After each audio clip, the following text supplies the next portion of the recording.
the social media manager at Palmetto, and welcome to our YouTube channel. Today we have the privilege to sit down with Mr. Tommy Mcqueeny over here. He has published 15 books with Palmetto Publishing, so it is so nice to have him here. We're going to be interviewing him today and talking about his journey to writing and publishing. So we're so glad that you've joined us today, Tommy. Thank you. He has a ton of expertise about the kind of publishing industry now that he has been in it for so long and has written so many books with us. So we're just going to be asking him a few questions so you can kind of understand what it looks like to go through the writing process and ultimately publish with Palmetto Publishing. Well, let's hop right into it. Sure. Well, in a way, Brent, I started my writing career as a student. I was an English major at the Citadel, a great English department there, and has produced many authors. But I didn't follow up with authorship until many years later. I was into raising a family, a career, but always in the back of my mind, I wanted to come back to it. And I failed at really my first start at that. I didn't feel like I had the passion that I had in the past. But I always felt like I had the background and the ability to do it, which I had demonstrated as a student. So I came back to it, and the one little thing that happened really was in 2011, Condé Nast Traveler selected Charleston as the #1 travel destination in the world. And it was a readership survey. And I thought, well, you know, that's it. I know Charleston as well as anyone. And better than most. I'm born and raised here and grew up here, a large family, 1 of 9 kids.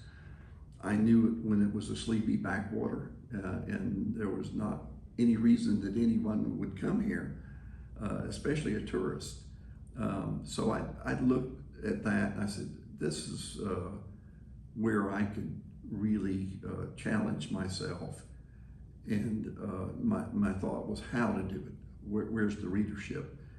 And my process of doing that was to interview people. I had that background. I could interview like you're doing expertly now. And so I felt like if I went to a few people that were complicit in how Charleston changed, and I started with Mayor Joe Riley, who wrote the foreword to my book, by the way. I knew him pretty well. And so I thought he would probably be fine with that.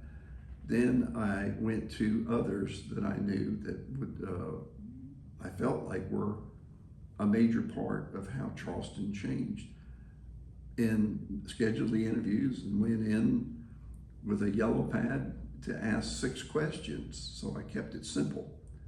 And from that, I developed a book with 37 interviews of people that changed Charleston. And it went over so well that I did a second book called Sunsets Over Charleston with 37 more interviews as a follow-up. So that was 2011 to 2012. So that's kind of how I started. Importantly, that gave me the confidence to know I could do it.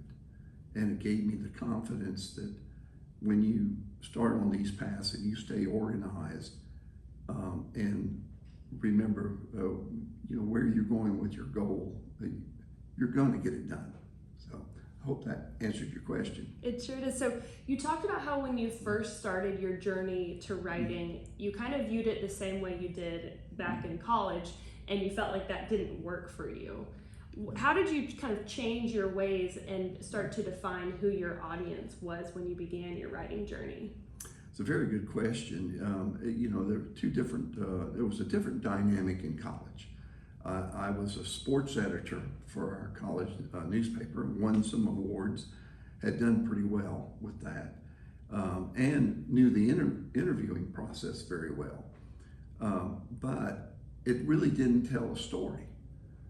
So that was my stopping point. I needed to be able to relate to a reader.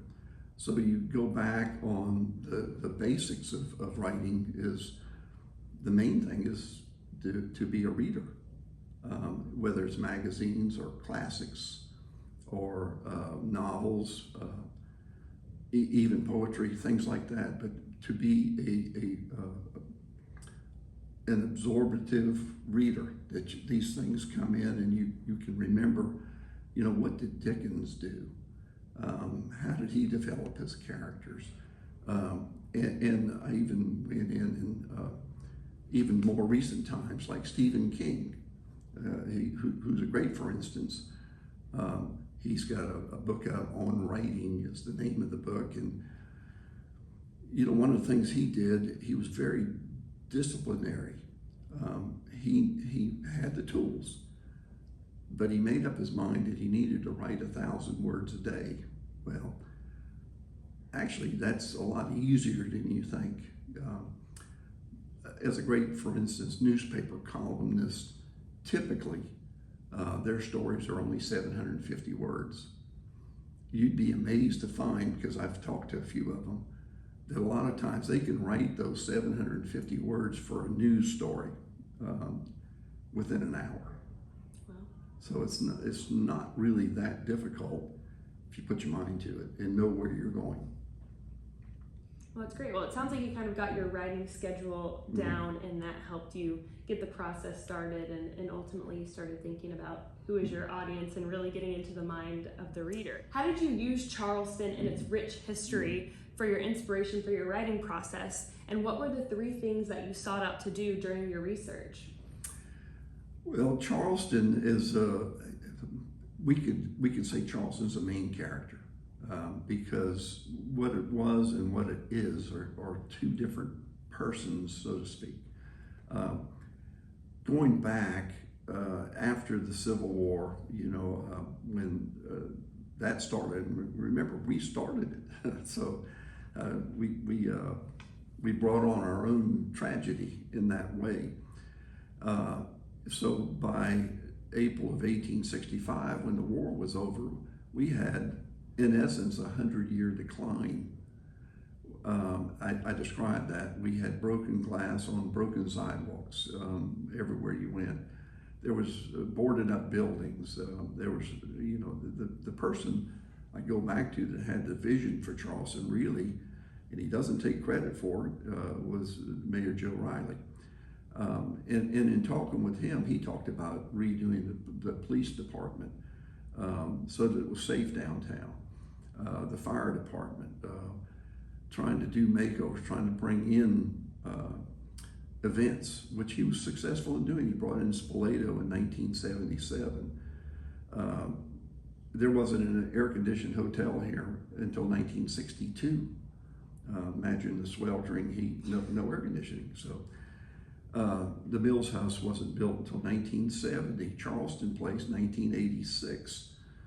So there were not places for people to stay that wanted to come. And then we went back and found that these old buildings were actually beautiful mansions that people took a lot of pride in taking care of. And so there were garden tours and different things going on in Charleston, but they were not very well advertised. So people started seeing this. Condé Nast, certainly the people that read Condé Nast found out a whole lot. And our formal gardens outside of Charleston, down 61 and so forth, Highway 61. So Charleston became a character in anybody's book, in that complete turnaround to a world city from a place that was really a point on a hurricane map before that. Nobody would know that Charleston was even on the coastline. A lot of people got it mixed up, I found this out, with Charlotte. So if you said Charleston 40 years ago, you were probably talking about West Virginia, not South Carolina. So that, it was just a big change. And that big change, that story needed to be told. My grandmother, who's a tremendous influence on me, she was the second female to ever graduate from the College of Charleston. Always told me that Charleston's going to come back, that it's going to have, a new birth. And she died in 1982, but sure enough, she was right. And now I needed to tell that story that she was telling me. And I sought the characters, I sought the events, I did the research. I knew most of the history, but I wanted to verify it. So in doing that, it was a thrill for me. I mean, it was something that when I got engaged in, the more I wrote, the more excited I got about the story I was telling about this person called Charleston. Mm-hmm. Now, you also talked about how you went on to interview people like Mayor Joe Riley, and those interviews really played a large part in the book and bringing it all together. Can you dive a little bit deeper into the interview process, how you conducted those, how you kind of organized that information for your book? Yeah, I'd love to. The main thing with an interview is getting the interview. So I think that sounds simple, but you need to work around somebody else's schedule. You need to be flexible, and you need to develop the questions that matter for that interview. If you were going to see, for instance, the mayor, or I remember interviewing Tommy Condon, who had an Irish pub downtown. Nobody knew his story. I kind of knew his story because I knew him, but he was in Vietnam, and he had a heck of a story to tell. But everybody equated him with this Irish pub downtown. Well, I wanted to get permission from him to tell that story and to get more of that story in detail. So I catered those questions more to his background than to the development of the Irish pub. I thought that story carried a whole lot more weight. And I did the same with others that I sought out to interview. So it became more of a study of that person before I got in front of them. I needed to know them a little bit better to ask those 6 questions. And I promised them 6 questions. And I did it old style, a yellow pad and a pen. And then I did something that was unique in this world, because you know the misquotes and so forth that get in newspapers, or things that are taken out of context. What I did was I asked everyone if I could send them my story and let them look it over and make sure it's what they wanted to say. And that gave them a reassurance that the story was going to be exactly as they told me. So that's a thing that I really harp on, called trust. I needed to know from them that they could, and they needed to know from me that there's a trust existed, that this was going to be a positive story, and that I was going to tell that story as well as I could tell it. And if there was something that I missed, I gave them the opportunity to let me know that. After your first 2 publications, The Rise of Charleston and then Sunsets over Charleston, how did your goals change and evolve as an author? Well, I felt like once I completed those were more of a reporting nature, in which I asked the questions and then worked the craft to bring that person's life back into a book form in a chapter. And in some cases, I felt like, I could put a little bit of myself into it. In some cases, I enjoyed doing a little bit of humor. Like I had a chapter or 2 of folks there that they were known to be humorous people. So I tried to do a little bit of that. And if you miss on humor, by the way, you fall flat. I mean, if they don't get the joke, it's not good. That said, what I felt like after those 2 books, that was in one genre. That was an area where I felt like I was successful in completing that genre, the interview process, and telling these stories. So I wanted to go in another area, in biography. All right, so when you do 37 interviews, there's 37 mini biographies. So I had some folks in mind that I felt were very biographical and needed much more research and expansion. And one of them was one that I had interviewed, which was an admiral. And that one, I decided to call him and see if he would be interested in me doing a full biography. And the admiral grew up in downtown Charleston and was, he had a background that nobody knew in Charleston, or very few people knew. But I knew after that interview, and I felt like, this needs to be a lot larger than what it is. And he granted me permission, and with the same restrictions. Admiral, what I'd like to do is do the biography, and I'm going to send you everything I write, and if there's something wrong, you let me know. I don't want it to get out there and be incorrect. Or have something in there you said that, 2 years later you said, well, that was misquoted or whatever. I want it to be right, and I want it to tell your story, because I think it's a great story. And I was able to do that. That's called Truth Across the Waters, and it was published also, Palmetto Publishing, and it's done very well. I've had people from across the country that I didn't know that knew the Admiral that have written me notes thanking me for doing that book. And that's, in whatever way you think in terms of success as an author, when you hear from somebody who's read your book and it's complimentary, that's the biggest payment you can have, really. But I was able to do that. So I felt like biography was an area I could dwell in. Then I worked on history, and I did a couple of different books in that genre. But the one that I enjoy doing the most is displayed here. Geechee Gonna Get You. All right, so what is that? What is Geechee Gonna Get You? Well, that was so much fun to write.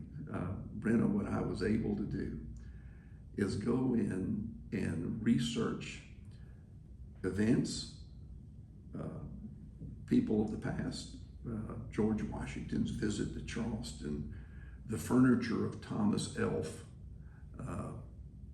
and the language, what we say, how we say it, and why that accent is so unfamiliar to most. The architecture, the tragedies, the hurricanes, the 1886 earthquake. So what I did is I segmented areas of Charleston, and anybody that came here and wasn't from Charleston. By the way, about 85% of the people here are not from Charleston, but they are Charlestonians, and so we salute them. Thank you for coming. It's made a big difference in so many positive ways. But I felt like that people need to have something that's readable and that they enjoy, and they find out more about the place where they live. And I was able to do that, even a chapter on the cuisine. So I went different areas of that book to tell the most things I could tell in the most categories you could imagine about Charleston, but to do all the facts in humor. Because I felt like if I did the facts and they were sterile and they were just the dates and the times and what happened, nobody would read it. Nobody really, very few people read histories. This is a history done with humor. And because it's done with humor, I think people enjoy reading it to see what's going to be said next. Even the title is done in humor. Geechee Gonna Get You is, we're Geechee Gullah. That's our base language here. And so the Geechee Gullah language is predominant. You know somebody from Charleston by that accent. Mayor Riley had that accent. Fritz Hollings had that accent, so that you can recognize the accent. But the important part is gonna get you, meaning when you come here, we're like a magnet. You're not going to be able to leave. It's the black hole. You're going to come and you're going to stay and you're going to raise your family here and you're going to enjoy the culture, go to the events, Palmetto, go to things and be a part of this community. So Get You Gonna Get You is, you're reading this book and this is all that's really happened and what we are. And by the way, you're not going home. Yeah. So. I love that. It sounds like you found a really great way to make history fun and entertaining and really get readers engaged, which is really the ultimate goal of so many different authors. Well, thank you for sharing that. That is super neat. Tell me a little bit about, as you kind of worked your way through different genres and your goals changed and evolved, were there things during the kind of authorship and publishing process that surprised you? I think the main thing that surprised me is how easy it is. There's this brick wall that's 80 feet high to somebody who hasn't written a book. It might be 100 feet high. It's because there's a fear, there's that you can't get it done. There's a fear that it'll fall flat. A financial fear, maybe. There are all kinds of reasons that people start a book and don't finish a book. But what I found is that especially if you bring in a team, and thank goodness I brought in Palmetto Publishing, they're my team. And I, by the way, I met with two of them here before you came in, and they're tremendous. But they've helped me all along. And what I'm finding is that the more you get used to the pace, it's like a heartbeat. The more you get used to that pace, the easier it is. Mentioned Stephen King writes 1,000 words a day. That would be a low number for me. He writes better books, and he's a much more successful author. But I get enthused about what I'm doing. I find quiet time in the morning. I'm at my office usually by 7 o'clock, 7:15, and I'm writing. I did some writing this morning, as a matter of fact. But that said, it's a lot easier. I know, for instance, that because of working with Palmetto Press, that what y'all are doing in Palmetto Publishing will tell you. It's 1.75 pages. When you write a typewritten page, it's 1.75 pages in a 6x9 book at Times New Roman 12 point. So you know that. You know what you want in terms of the paper that you write on. I like a little bit more of a glossy white because of the contrast. You learn a whole lot more about footnoting on the internet. It's really simple. What you used to go to the library and have to follow a